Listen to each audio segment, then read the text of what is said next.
రాజకీయాలకు అతీతంగా ఈ నెల 29న ఆదోని పట్టణంలో ముస్లిం మహాగర్జన సభ నిర్వహిస్తున్నామని ముస్లిం మైనార్టీ రైట్స్ ఫోరం వ్యవస్థాపక అధ్యక్షులు all India milli council media రాష్ట్ర కార్యదర్శి డాక్టర్ షేక్ మహబూబ్ బాషా అన్నారు. ఆదోనిలో నిర్వహించబోయే ముస్లిం మహాగర్జన సభా ప్రాంగణాన్ని డాక్టర్ షేక్ మహబూబ్ బాషా పరిశీలించారు. ఈ సందర్భంగా డాక్టర్ షేక్ మహబూబ్ బాషా మాట్లాడుతూ కేవలం ముస్లిం మైనార్టీల ఆస్తుల పరిరక్షణ కోసమే ఈ సభ నిర్వహిస్తున్నామని, ఎలాంటి లాభాపేక్ష లేకుండా కేవలం వక్ఫ్ బోర్డు ఆస్తులను రక్షించడానికి ముస్లింలందరూ ఏకం కావాలన్నారు.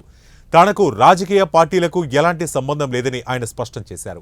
ఆదోనిలో నిర్వహించబోయే ముస్లిం మహాగర్జనలో ముస్లింలందరూ పాల్గొని సభను విజయవంతం చేయాలని డాక్టర్ షేక్ మహబూబ్ బాషా పిలుపునిచ్చారు. షేక్ మహబూబ్ బాషా ముస్లిం రైట్స్ ప్రొటెక్షన్ ఫోరం వ్యవస్థాపక అధ్యక్షులు. 29వ తేదీ జరగబోయే ముస్లిం మహాగర్జన కోసం ఈరోజు మైదానం గ్రౌండ్ వెరిఫికేషన్ కోసం వచ్చాము.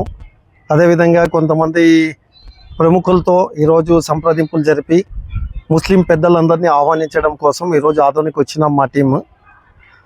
అదేవిధంగా ఈ ముస్లిం మహాగర్జనని కొంతమంది వక్రీకరించి ఏదేదో రాజకీయాల నాయకులతో సంబంధాలు ఉన్నాయనే రూమర్లు లేపుతున్నారు. దయచేసి ప్రతి ఒక్క ముస్లిం పెద్దలకి, ముస్లిం సోదరులకి మేము విన్నవించుకునేది ఏమంటే, ఇది ఎలాంటి రాజకీయ నాయకులకి సంబంధం లేని మహాసభ.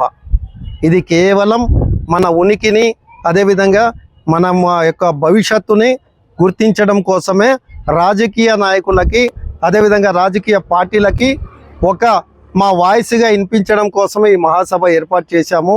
దయచేసి మళ్ళీ ఇంకోసారి రిక్వెస్ట్ చేస్తున్నాము, ప్రతి ఒక్క ముస్లిం సోదరులారా, ఇది ఎలాంటి పార్టీలకు సంబంధం లేని సభగా భావించి, మీకు ఎలాంటి విరోధాలు ఉన్నా, మీకు ఎలాంటి విభేదాలు ఉన్నా దాన్ని పక్కన పెట్టి 29వ తారీఖు సభకి ఖచ్చితంగా ప్రతి ఒక్కరు హాజరు కావాలని కోరుకుంటున్నాము. అదేవిధంగా ఈ వాయిస్ మనం 29వ తేదీ వినిపిస్తేనే రాజకీయ నాయకులకి మన వాయిస్ వినిపెడుతుంది.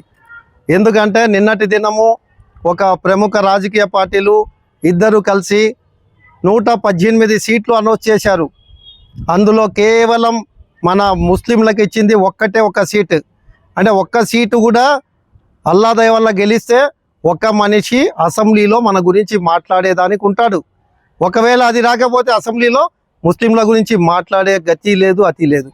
ఇలా ఉంది మన పరిస్థితి. ఒక్కసారి మీ రాజకీయ పార్టీలని పక్కన పెట్టండి, మీ యొక్క వేరే విరోధాలని పక్కన పెట్టండి, ఇప్పటికన్నా కళ్ళు తెరవండి. భవిష్యత్తులో ముస్లింలు అనే అడ్రస్సే లేకుండా పోయే పరిస్థితులు ఏర్పడుతున్నాయి. కాబట్టి దయచేసి ఈ సమావేశాలకి హాజరు కండి. ఇది ఎలాంటి రాజకీయం కాదు. మీ దగ్గర మేమేమి చందాలు అడగట్లేదు. మా సొంత డబ్బులతో ముస్లింల యొక్క పేదరికాన్ని, అదేవిధంగా సమస్యలని మనం ఏ విధంగా పారదోరాలు అనే దాని గురించే ఈ సమావేశం. కాబట్టి ప్రతి ఒక్కరూ హాజరు కావాల్సిందిగా కోరుతున్నాం.